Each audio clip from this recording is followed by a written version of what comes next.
Welcome to day 30 on the trail. We have four readings for today from Luke 16, verses 1 through 31, Genesis 49, verse 1 through 50, verse 26, 1 Chronicles 8, verse 1 through 9, 2, and Sirach chapter 36, verses 1 through 31. We begin today in Genesis 49. We have been talking quite a bit about Reuben and how Joseph receives the double blessing from his father through his two sons, Ephraim and Manasseh. Remember, this is a blessing that Reuben should have received as the firstborn.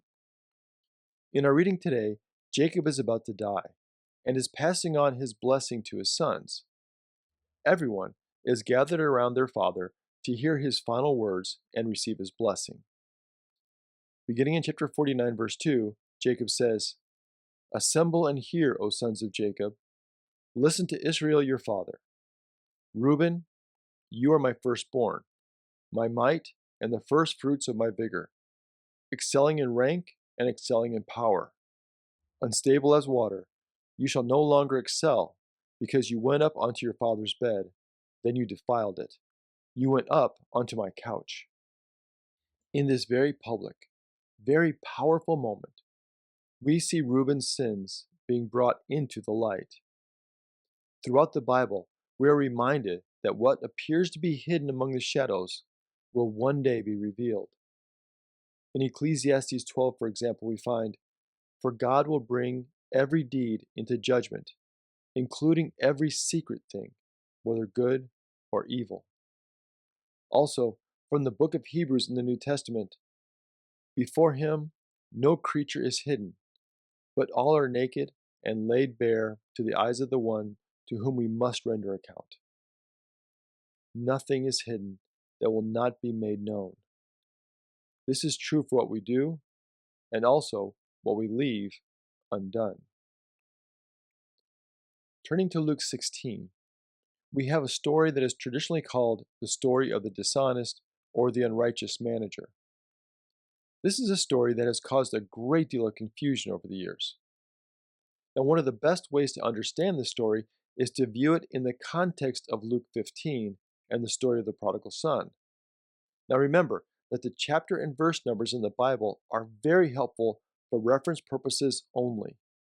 Unfortunately, they can create unnatural breaks between stories that might be best understood when read together. Such is the case here. In the story that we are reading in Luke today, Jesus begins with a rich man who had a manager who was accused of squandering his master's property. First off, the use of the word that is translated squandering is an important point here. This is the exact same word that is used in the story of the prodigal son to describe how the prodigal treated his father's property. Therefore, it is likely that these two stories are connected. Now, in the case of the manager in Luke chapter 16, he would have had access and responsibility for all his master's wealth, acting as his master's agent in his business affairs. So how does the manager squander his master's money? Was he lazy, inept, or were his actions intentional, as they were with the prodigal son? The master called for his manager and said to him, "What is this I hear about you? Give me an accounting of your management, because you cannot be my manager any longer." Then the manager said to himself, "What will I do now that my master is taking my position away from me? I am not strong enough to dig, and I am ashamed to beg." So the master is going to fire the manager, and the manager has nothing to fall back on. Why?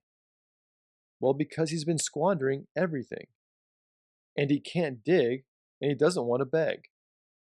So again, we find a similar situation to the prodigal son when he was forced to feed pigs after squandering his inheritance.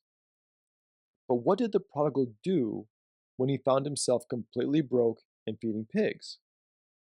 He humbled himself, repented, returned home, and asked to be treated like a slave.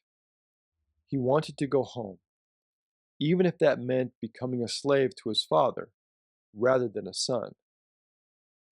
Now, this is where the stories diverge. Skip to verse 4.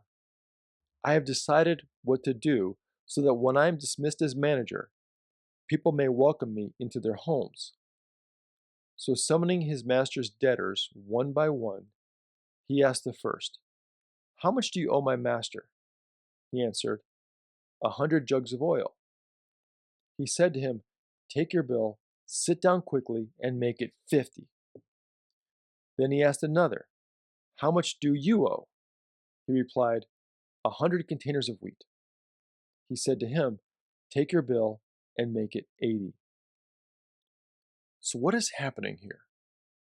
In the ancient Near East, we find the concept of reciprocity. If someone helps you, you would in turn help them when they're in need. Or if you help them, they would in turn help you. If you show hospitality, then you'd be shown hospitality.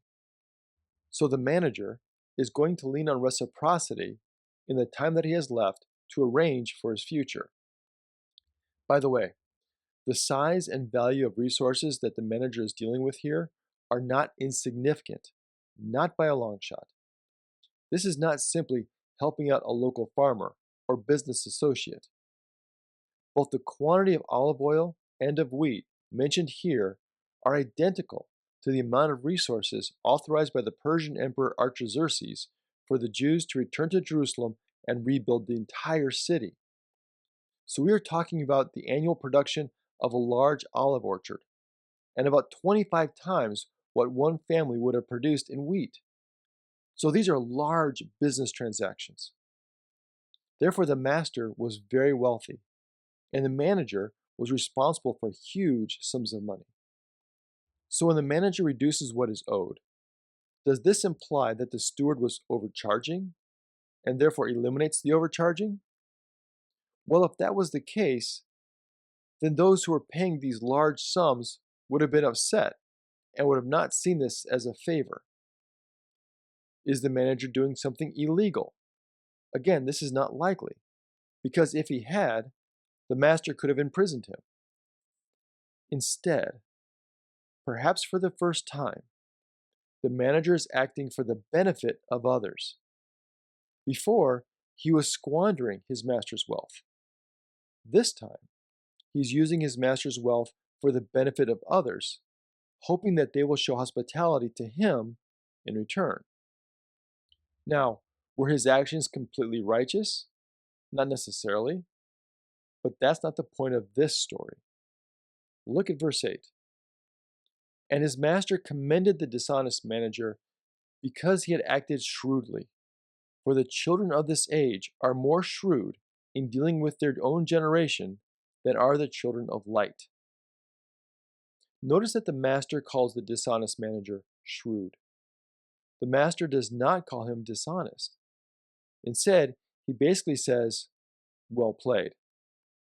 The perspective of the story is that the master and the steward are part of this worldly concept of reciprocity, and they act accordingly. Now, in the second half of the verse, Jesus says, the children of this age know the system. They understand how the world works and how to use it for their benefit. We would say, it's just business. However, the children of light have a larger view of God's kingdom and the overall shape of reality. The children of light know what is really important in life. And Jesus is, of course, aware of the difference. Yes, we live and work in this world, but the wealth of this world is not the end game.